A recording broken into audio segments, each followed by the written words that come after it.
Welcome to Gather and Go Travel Tips. Today I am covering how to use Google's hotel search and their little known where to stay button.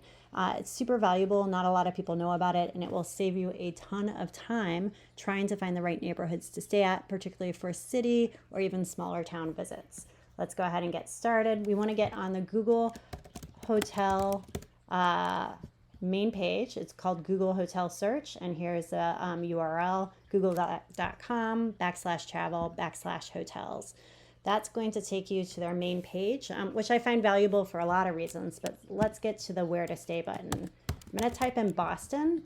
That's a great town with a lot of lodging, a lot of different neighborhoods, and if you haven't visited before or know someone who lives there, just don't have much insight, it's hard to know where to stay. There's a lot of great neighborhoods. Not sure whether or not to stay downtown, maybe on the waterfront, the West End, all sorts of different places.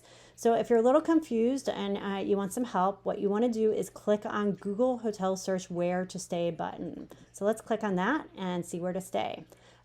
You'll see in this little box all the different neighborhoods. There's over 20, and what's great is that Google provides a great write-up about the neighborhoods, provides a location score, rating on how walkable, easy it is to navigate, how close it is to restaurants and different tourist sites for visitors. Not all the neighborhoods have it, but if I click on Back Bay, and of course it highlights it on the right so you can geographically see where the neighborhood is. Google will, and this is a great location score for Back Bay, and a lot of the neighborhoods will be given a rating for what the average, price per night for what the average lodging will cost. When we visited Boston a couple years ago, we didn't know the city well, didn't know anybody who lived there. We did some research and we stayed at the North End. It had one of the highest location scores, rated as excellent for visitors, a little bit cheaper per night, has some wonderfully historic architecture. It's even noted right here for its architecture.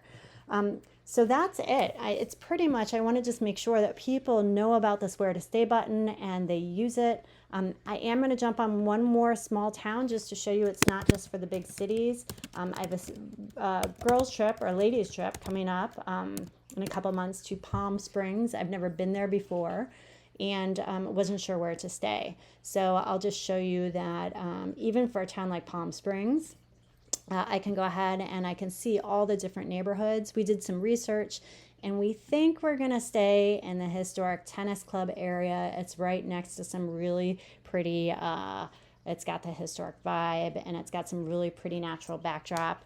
It's pretty expensive per night, but this is a ladies trip and we're sharing lodging, so we think we can pull it. But that's how it works. So please use it. It will save you so much time, so much effort, help you make better decisions when you're looking for lodging that's just right for you or your family group or whoever you're traveling with. So thank you so much, and check us out at gatherandgotravel.com or follow our YouTube channel.